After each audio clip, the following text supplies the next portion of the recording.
Hello dear students, अगर आपसे पूछा जाए कि केमिस्ट्री का वो कौन सा पोर्शन है जो आपको बहुत डराता है, आप जिसको देखकर बहुत डरते हो और बहुत परेशान करता है, तो आप में से मेजॉरिटी ऑफ स्टूडेंट्स का आंसर होगा कि सर ऑर्गेनिक केमिस्ट्री बहुत परेशान करती है।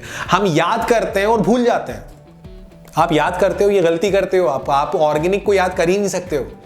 तो गाइज आज मैं आप लोगों से कुछ स्टेप्स डिस्कस करने वाला हूं और ये स्टेप्स अगर आप फॉलो करते हो ऑनेस्ट होकर तो ऑर्गेनिक केमिस्ट्री में कभी आपको प्रॉब्लम नहीं आएगी। और अभी कुछ ही दिन में एग्जाम आने वाले हैं, तो ये स्टेप्स आज से ही फॉलो करना शुरू कर दो। स्टेप नंबर 1, सबसे पहली बात, जब हम ऑर्गेनिक केमिस्ट्री पढ़ते हैं, जैसे आप अल्कोहल फिनॉल ईथर पढ़ रहे हो, हेलो एल्केन हेलोरीन्स पढ़ रहे हो, तो चैप्टर के अंदर कुछ रिएक्शंस होते हैं जिनमें नाम होता है name reactions, like Sandmeyer reactions, बोल्शमिन रिएक्शन। इस तरह के जो रिएक्शंस हैं, जो नेम रिएक्शंस होते हैं, फ्रैंकलिन रिएक्शन, वुड्स रिएक्शन। तो गाइज नेम रिएक्शंस और इंपॉर्टेंट रिएक्शंस को चैप्टर में एक साथ लिख लो। सिर्फ टॉपिक का नाम लिखो, लाइक वुड्स रिएक्शन, और उसकी इक्वेशन लिखो।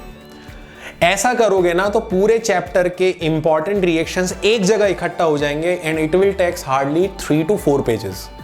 यही काम हमें हर चैप्टर में करना है। स्टेप नंबर 2, आप जब ऑर्गेनिक केमिस्ट्री को पढ़ते हो तो आप नोटिस नहीं करते हो, लेकिन बीच बीच में थ्योरेटिकल कॉन्सेप्ट्स आते हैं, जैसे acidic character, basic character, melting point, boiling point. Acidic basic characters aldehyde के भी पढ़ते हो आप, अल्कोहल फिनॉल के पढ़ते हो, कार्बोक्सिलिक के पढ़ते हो।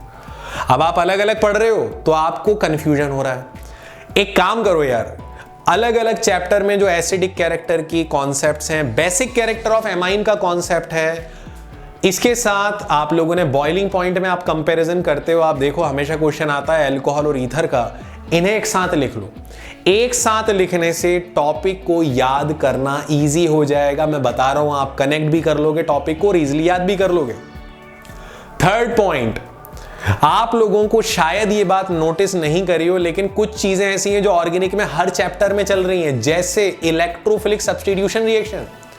आप इलेक्ट्रोफिलिक सब्स्टिट्यूशन हेलोरीन का पढ़ते हो, फिर आप एनिलीन का पढ़ते हो, आप बेंजल्डिहाइड का पढ़ते हो, बेंजोइक एसिड का पढ़ते हो, लेकिन बेवकूफी करते हो, सबको अलग अलग एक साथ लिख लो। एक साथ इलेक्ट्रोफिलिक सब्स्टिट्यूशन रिएक्शन लिख लो आप लोगों के लिए याद करना बहुत इजी हो जाएगा।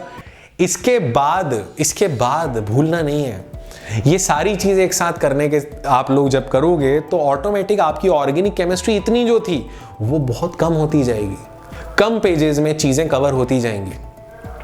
अब इसके बाद करना क्या है, जो आज से शुरू करना है, डेली आप जो चैप्टर पढ़ रहे हो, केमिस्ट्री का, फिजिक्स, बायो, मैथमेटिक्स का जो चैप्टर पढ़ रहे हो, जो टॉपिक पढ़ रहे हो, वो अलग बात है, लेकिन सोते वक्त, सोने से पहले हर दिन हम 10 to 20 मिनट्स ऑर्गेनिक केमिस्ट्री के पढ़े हुए टॉपिक को रिवाइज करेंगे। रिमेंबर, एवरी डे ये स्केड्यूल बना लो।